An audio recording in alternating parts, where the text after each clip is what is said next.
Hello friends, स्वागत है आपका आपके अपने लीगल चैनल सोच पर प्रहार में। दोस्तों, आज के इस वीडियो में जो जजमेंट मैं आपको बताने वाला हूं, डेफिनेटली अगर इस वीडियो को आपने पूरा देख लिया तो आपका दिल खुश हो जाएगा, क्योंकि आज के समय चल रहा है 2023 और 2023 में इस प्रकार के जजमेंट लगभग नहीं आते हैं। मेंटेनेंस केसेज में मैं भी आपको यही बताता हूं और मैक्सिमम प्रैक्टिकल होता भी यही है। पत्नी है तो मेंटेनेंस बंधना ही है, पत्नी है तो maintenance from the date of application बंधना है। अब डेट ऑफ एप्लीकेशन यानी जब उसने केस फाइल किया था, अगर आज 2 साल केस को चलते हुए हो गए और अब आपको इंटरिम मेंटेनेंस का ऑर्डर होता है तो आपको 2 साल का पैसा एक साथ देना है। 3 साल हो गए तो 3 साल का पैसा एक साथ देना है। सबसे बड़ा बर्डन हस्बैंड के ऊपर जो होता है वो इस एरियर का ही होता है, जो इतना सारा इकट्ठा हो जाता है और वो सारा उसको पहले देना पड़ता है। इवन अगर वो हाईकोर्ट में भी ऑर्डर को चैलेंज करता है तो हाईकोर्ट भी कई बार ये कह देती है कि भाई आप 50% एरियर पहले पे करो, उसके बाद हम आपको सुनेंगे। तो दोस्तों, ऐसे में पति के सामने बड़ी परेशानी होती है, क्योंकि लाखों रुपया उसको वैसे ही देना पड़ जाता है उसी समय पे। आज का जजमेंट बता रहा हूं ये एक्सेप्शन है पूरा, और आज के समय इस प्रकार के जजमेंट मिलते नहीं। तो इस जजमेंट को आप लोग अपने अपने मामले में यूज कर सकते हो। यहां पे कोर्ट ने पूरे तरीके से मामले के फैक्ट्स को देखते हुए पति के पक्ष में निर्णय किया, और पत्नी को केस को चलाते हुए 2 साल हो गए थे, उसको कुछ भी एरियर की राशि नहीं मिली, पति को कुछ भी एरियर की राशि उसको नहीं देनी पड़ी। दोस्तों, ऐसा नहीं है कि मामला कुछ अलग हो गया। मेन बात है कि जो आपके साथ हुआ, जो आपके मामले के फैक्ट्स हैं, क्या उनको टू द पॉइंट आप कोर्ट के सामने लेकर के आए?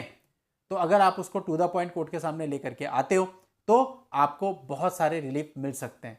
अभी क्या है कि देखो, कई चीज़ों को हम बिल्कुल एक ये मान लेते हैं कि जो चल रहा है वो चल रहा है। फॉर एग्जाम्पल, रजनीश नेहा का जजमेंट आया था माननीय सुप्रीम कोर्ट का, अब उसमें उसके अकॉर्डिंग कह देते हैं कि भाई from the date of application ही लगेगा। बहुत सारी चीज़ें ऐसी हैं जिनको हम एक लकीर मान के बैठ गए हैं कि ये ऐसा है तो ऐसा ही है, उसके आगे हम प्रयास ही करने की कोशिश नहीं करते। और मैं आपको यही कहता हूं हमेशा कि प्रयास तो करो, एटलीस्ट मन में गिल्ट तो नहीं रहेगा कि कोशिश नहीं करी।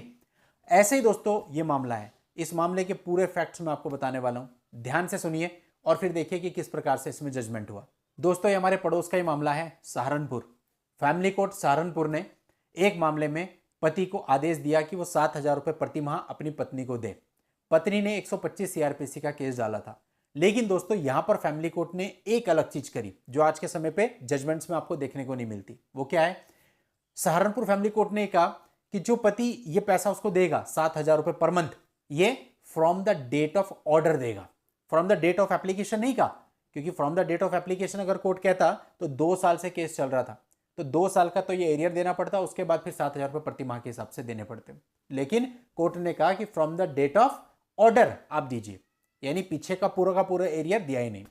अब जाहिर सी बात है, जब आज के समय पे इस प्रकार का ऑर्डर होगा तो दूसरी पार्टी तो उसको चैलेंज करेगी।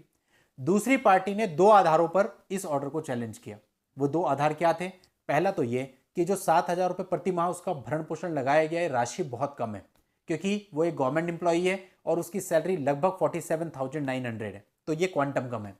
सेकंड, जो भरण पोषण का आदेश हुआ है ये from the date of order हुआ है, जबकि माननीय सुप्रीम कोर्ट की गाइडलाइन रजनीश नेहा वाली, उसके अनुसार बिल्कुल क्लियर है कि order from the date of application होना चाहिए। तो इन 2 आधारों पर लड़की ने इसको चैलेंज किया। अब दोस्तों, जो लड़का पक्षकार था, उन्होंने जब अपना पक्ष रखा तो उन्होंने कुछ चीजें कोर्ट के सामने बताई, कुछ फैक्ट्स कोर्ट के सामने बताए। सबसे पहले उन्होंने ये बताया कि जो उनकी पत्नी है उसका इलिसिट रिलेशनशिप था उन्हीं के रियल ब्रदर के साथ, और ये इतना कॉम्प्लेक्स रिलेशनशिप है, आप समझ सकते हो, रियल ब्रदर के साथ। अब यहां पर उन्होंने ये भी बताया कि जो रियल ब्रदर उनका था, इसी को लेकर के उन्होंने अपनी वाइफ को असॉल्ट किया, और जब अपनी वाइफ को असॉल्ट किया तो इस संबंध में एक मुकदमा भी दोनों पर दर्ज हुआ, यानी पत्नी पर और जो रियल ब्रदर है पति का, उसके ऊपर एक मुकदमा 307 का दर्ज हुआ। और उस मामले में जो पत्नी है वो अरेस्ट भी हुई थी। इसके बाद जो भाई की पत्नी है उसने उस पर डाइवोर्स का केस डाल दिया। 14 लाख रुपए एलिमनी उसको अवार्ड हुई। उस 14 लाख रुपए में से जो 9 लाख रुपए थे वो तब भी पति ने दिए, अपनी रिस्पॉन्सिबिलिटी समझते हुए। एज एन एल्डर ब्रदर उसने 9 लाख रुपए पे किए और 5 लाख रुपए अन्य साधनों से करके पूरे 14 लाख रुपए उसकी पत्नी को दिए गए थे। तो ये इतना बड़ा फाइनेंशियल बर्डन भी उसी के पति के ऊपर आ गया था, हालांकि वो भाई की पत्नी थी। और इसके बाद जो हस्बैंड था, हस्बैंड पक्षकार ने बताया कि ऑन रिकॉर्ड इतने सारे एविडेंस हैं जिनसे बिल्कुल क्लियर है कि यहाँ पे पीड़ित पक्षकार पति है, पत्नी नहीं। इसके अलावा उनकी एक ही डॉटर है जिसकी पूरी टेक केयर पति ही करता है। अब दोस्तों, ये सारे तथ्य देखने के बाद कोर्ट को निर्णय लेना था।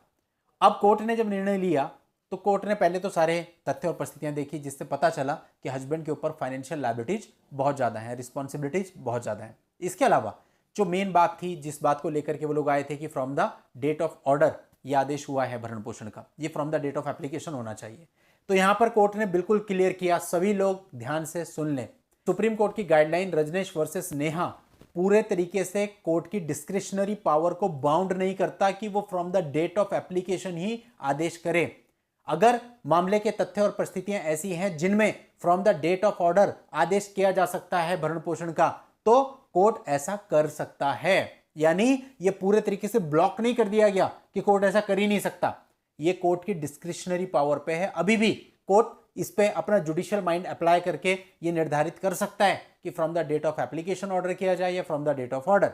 अब दोस्तों कोर्ट ने ये सारी चीजें देखते हुए जो पत्नी की पिटीशन थी उसको कर दिया खारिज, उसको डिसमिस कर दिया। इस जजमेंट से प्रभाव क्या पड़ा? देखिए, सीधे सीधे 2 साल का एरियर बच गया। अब अगर ये from the date of application होता तो 2 साल के लाखों रुपए पति को वैसे ही देने पड़ जाते। कितना बड़ा बर्डन पति का हट गया। और इस तरह के जजमेंट आज के समय आपको नहीं मिलेंगे, और ये लेटेस्ट जजमेंट है 2023 का।